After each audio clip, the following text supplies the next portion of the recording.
Hello friends, this is Abhilasa Singh. You are welcome in my channel Learn with Abhilasa. आज हम active and passive voice सीखेंगे, जिसमें हम देखेंगे कि एक्टिव वॉइस सेंटेंसेस को किस तरह से पैसिव वॉइस सेंटेंसेस में ट्रांसफॉर्म किया जाता है। ट्रांसफॉर्म मीन चेंज किया जाता है। सबसे पहले आता है सिंपल प्रेजेंट।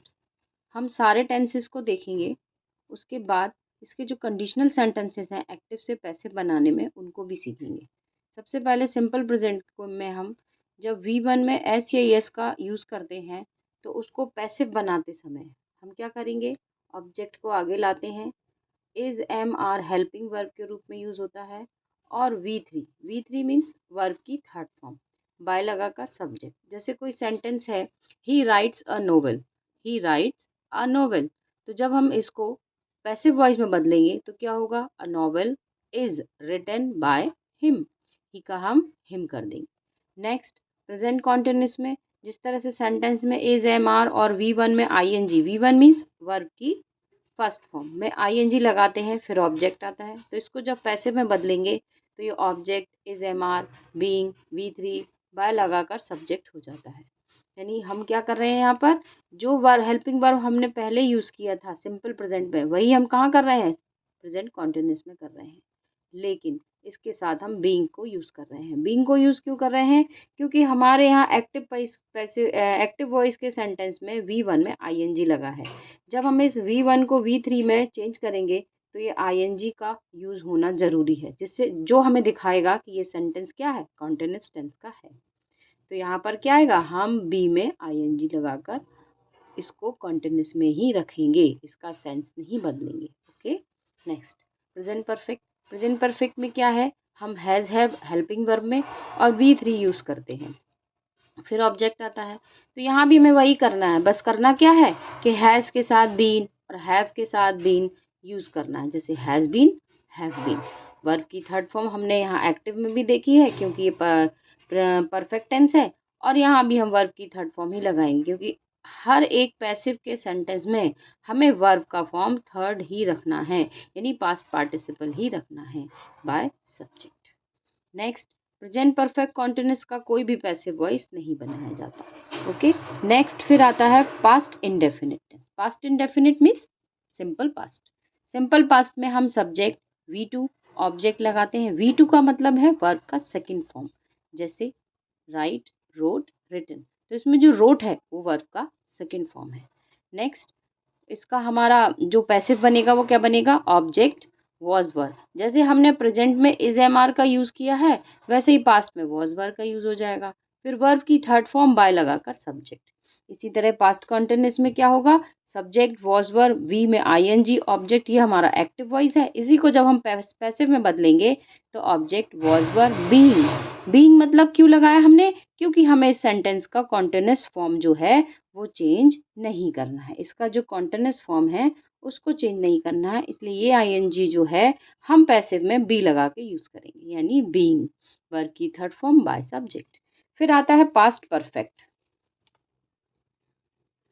पास्ट परफेक्ट में क्या है, पास्ट परफेक्ट में हम क्या कर रहे हैं, सब्जेक्ट हैड B3 और ऑब्जेक्ट लगा रहे हैं, और इसका पैसिव वॉइस क्या बनेगा, object had been, V3 by लगाकर सब्जेक्ट। हमने यहाँ पर हैड बीन कर दिया, जिस तरह से हमने प्रेजेंट में क्या किया था, हैज़ हैव बीन किया था, हैज़ बीन हैव बीन, तो हम क्या कर रहे हैं यहाँ पर, हैड बीन कर रहे हैं। इसके बाद आता है फ्यूचर सिंपल फ्यूचर, यानी फ्यूचर इंडेफिनिट। यहाँ में ये छोड़ दिया हमने, क्या छोड़ा है यहाँ पर, पास्ट परफेक्ट कॉन्टिन्यूस। क्यों छोड़ा है, क्योंकि इसका कोई भी पैसिव वॉइस नहीं बनता। Next future indefinite. Future indefinite यानी simple future, subject will shall, V1 object. तो हम यहाँ पर क्या कर रहे हैं, ऑब्जेक्ट पहले ला रहे हैं, फिर विल शैल का यूज कर रहे हैं, किसके हिसाब से करेंगे, अब हम ऑब्जेक्ट के अकॉर्डिंग। अभी हमने क्या किया था, सब्जेक्ट के अकॉर्डिंग विल शैल यूज किया था, अब हम ऑब्जेक्ट के अकॉर्डिंग करेंगे। विल शैल प्लस बी, उसके बाद V3 बाय और सब्जेक्ट। अब इसमें बी क्यों लगा है, बी हमने यहाँ क्यों लगाया है, क्योंकि यहाँ पर विल और शैल पहले से ही हेल्पिंग वर्ब दिया हुआ है, ठीक है, और हमें यहाँ पर एक वर्ब का फॉर्म एक्स्ट्रा ऐड करना है। जैसे कि हमने यहाँ पर क्या किया था, वॉज वर, वॉज वर्ब क्या है? हेल्पिंग वर्ब है। और हम बी को भी हेल्पिंग वर्ब में ही देखते हैं, जैसे बी और बीन, ठीक है। तो हम यहाँ पर क्या कर रहे हैं? इस बी को उस फॉर्म के यूज में ले रहे हैं। फिर वर्ब की थर्ड फॉर्म बाय लगाकर सब्जेक्ट, ओके। इसके बाद फ्यूचर कॉन्टिन्यूअस का भी पैसिव वॉइस नहीं बनता है। फ्यूचर कॉन्टिन्यूअस का पैसिव वॉइस नहीं बनता है। इसके बाद आता है फ्यूचर परफेक्ट। फ्यूचर परफेक्ट में क्या है? सब्जेक्ट विल शैल हैव, यानी विल हैव शैल हैव, उसके बाद V3 ऑब्जेक्ट। तो इस ऑब्जेक्ट को हम पहले ले लेंगे, फिर क्या करना है? विल शैल लगाना है, हैव बीन लगाना है, क्योंकि यहाँ हैव है और हमें इसको V3 एक और V3 देना है, क्योंकि ये पास्ट पार्टिसिपल का सेंटेंस है। फिर V3 लगाकर बाय लगाकर सब्जेक्ट, ये हमारा इसका पैसिव वॉइस बन गया है। अब हम आते हैं इंट्रोगेटिव सेंटेंसेस पर। कुछ इंट्रोगेटिव सेंटेंसेस WH फैमिली के होते हैं, जो कि हमें पैसिव वॉइस में बनाने के लिए सीखना जरूरी है। जैसे कि WH family word have. Have क्या है? ये हैव नहीं है, ये है हेल्पिंग वर्ब। हेल्पिंग वर्ब जो हमारे टेंसेस के अकॉर्डिंग आएगी, ओके। इसके बाद सब्जेक्ट, फिर वी की फॉर्म यानी जो हमारा टेंस होगा वैसा फॉर्म आएगा, फिर ऑब्जेक्ट। इसके बाद क्वेश्चन वर्ड, फिर हेल्पिंग वर्ब, फिर ऑब्जेक्ट, यानी हमारा ये जो सीक्वेंस है यही चलेगा, ठीक है। क्वेश्चन वर्ड और हेल्पिंग वर्ब, यहाँ भी क्वेश्चन वर्ड और हेल्पिंग वर्ब, लेकिन यहाँ जो सब्जेक्ट है वहाँ हम ऑब्जेक्ट लिख देंगे, ओके। फिर वर्ब की थर्ड फॉर्म आएगी, क्योंकि हर पैसिव के सेंटेंस में फॉर्म जो है वर्ब की थर्ड ही आती है। बाय लगाकर सब्जेक्ट एंड क्वेश्चन मार्क को नहीं भूलना है, ओके, क्योंकि यहाँ पर हमारे सेंटेंस का कोई भी सेंस जो है, जो हमारा सेंटेंस कह रहा है, वो चेंज नहीं होगा। नेक्स्ट, अगर आपका जो सेंटेंस एक्टिव में है और वो WH फैमिली के हु वर्ड से शुरू है, तो हम क्या करेंगे? अब हु का क्या मतलब होता है? यानी अगर जहां पर सेंटेंस में हु है तो इसी जगह पर कोई सब्जेक्ट होगा जिसके बारे में पूछा जा रहा है। Who did this? किसने किया ये? तो हम क्या कर रहे हैं? इस हु के पहले ही बाय लगा रहे हैं, क्योंकि हम बाय कहाँ लगा रहे थे? सब्जेक्ट के पहले ही तो लगा रहे थे, और इसको हम सब्जेक्ट ही एज्यूम कर रहे हैं, क्योंकि हमने सब्जेक्ट के बारे में ही तो क्वेश्चन किया है ना। तो हम क्या कर रहे हैं? By who, okay. सेंटेंस शुरू कैसे होगा? हमारा सेंटेंस क्या था? Who did this. तो हम इस सेंटेंस को फ्रेम कैसे करेंगे पैसिव में? By whom was this done, okay, क्योंकि बाय हुम अपनी जगह पर आया, क्वेश्चन वर्ड, ओके। फिर हेल्पिंग वर्ब वॉज, फिर हमारा ऑब्जेक्ट। ऑब्जेक्ट इसमें क्या है? दिस, तो हम इस दिस को पहले ले आए, और फिर वर्ब की थर्ड फॉर्म।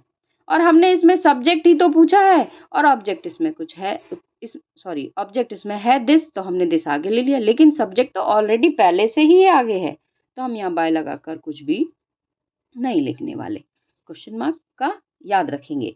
इसके बाद सेकंड सेंटेंस देखेंगे, व्हाट। WH फैमिली का what do you want, okay. तो हम इसमें इस सेंटेंस के जो सब्जेक्ट की वांट है वही पूछ रहे हैं, यानी ऑब्जेक्ट ही पूछ रहे हैं ना हम। तो हमें क्या करना है? ऑब्जेक्ट आगे लाना है। तो ऑब्जेक्ट क्या है? What, okay. तो हम क्या करेंगे? What is wanted bye you.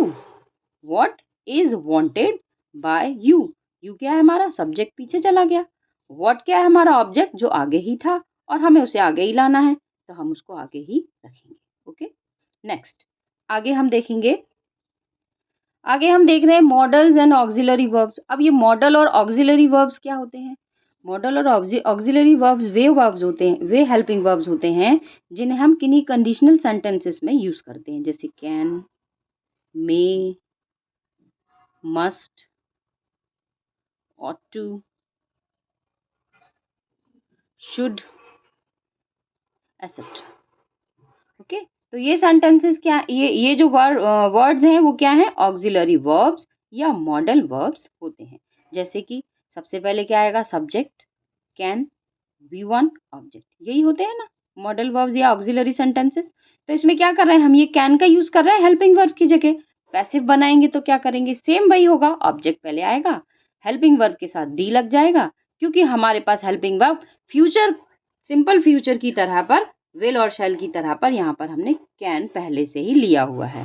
तो हम इसमें बी लगा के एक वर्ब की फॉर्म और ऐड करेंगे। फिर यहाँ पर क्या आएगी?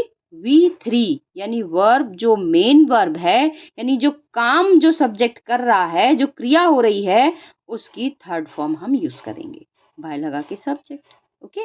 नेक्स्ट, अब आते हैं इम्पेरेटिव सेंटेंस। इम्पेरेटिव सेंटेंसेस में क्या होता है? In the sense of command, request, advice. In the sense of command, request, advice. हम क्या करेंगे? सेंटेंस क्या होगा? V1 और ऑब्जेक्ट, ठीक है। तो हम सेंस यूज करते हुए क्या करेंगे? अगर कमांड है तो यू आर ऑर्डर्ड, रिक्वेस्ट है यू आर रिक्वेस्टेड, अगर एडवाइस है तो you are advised to verb की फर्स्ट फॉर्म और ऑब्जेक्ट, ठीक है। हम आपको सेंटेंसेस आगे बताने वाले हैं। आगे देखिए, simply if in active voice words, okay, in active voice some words, which words? Please and kindly are used. अगर प्लीज और काइंडली यूज्ड किया गया है सेंटेंस के पहले, then start sentence with you are requested to. तो हमें क्या करना है? वो सेंटेंस को पैसिव में बनाते समय sentence you are requested to से स्टार्ट कर देना है, ठीक है। और अगर ऐसा नहीं है, इफ नॉट देन, अगर ये प्लीज और काइंडली से सेंटेंस शुरू नहीं है तो हम क्या करेंगे? उसको सिंपल ही बना देंगे, जैसा कि हमने ऊपर एक सेंटेंस देखा था। जैसे वर्ब की फर्स्ट फॉर्म और ऑब्जेक्ट, सेंटेंस क्या हो गया? डू इट, डू हो गई वर्ब, इट हो गया ऑब्जेक्ट, ठीक है। तो हम ऐसे इसे कैसे बनाएंगे? Let plus object plus be plus V3 तो आएगी ही, पैसिव है, ठीक है। लेट इट बी डन, यानी लेट क्या हो गया हमारा? हम इस सेंटेंस को इम्परेटिव में ले जा रहे हैं, इसलिए हमने इसमें लेट का यूज किया है, ओके। प्लस ये ऑब्जेक्ट आ गया हमारा इट, फिर बी एक हमारी हेल्पिंग वर्ब हो गई, ओके। उसके बाद हम क्या कर रहे हैं यहाँ पर? डन, डन यानी वर्ब की थर्ड फॉर्म। अब हम कुछ सेंटेंसेस यहाँ पर देख रहे हैं जो कि हम फ्रेम करके देखेंगे कि पैसिव वॉइस में क्या बनेगा। ये सारे सेंटेंसेस एक्टिव वॉइस में हैं और हम इनको पैसिव वॉइस में चेंज करेंगे। जैसे कि does she write a letter, तो शी क्या है? सब्जेक्ट, लेटर क्या है? ऑब्जेक्ट, और राइट क्या है यहाँ पर? वर्ब की फर्स्ट फॉर्म, ओके। यहाँ पर डज लगा है तो आप समझ पा रहे हो कि ये कौन सा टेंस है? ये हमारा प्रेजेंट इंडेफिनिट टेंस है या सिंपल प्रेजेंट का टेंस है, ठीक है। तो हम क्या कर रहे हैं? यहाँ पर डज आगे यानी क्वेश्चन मार्क लगा है, ये इंट्रोगेटिव सेंटेंस है, हम इस हेल्पिंग वर्ब को आगे ही रहने देंगे। पैसिव में क्या करेंगे? A letter, okay.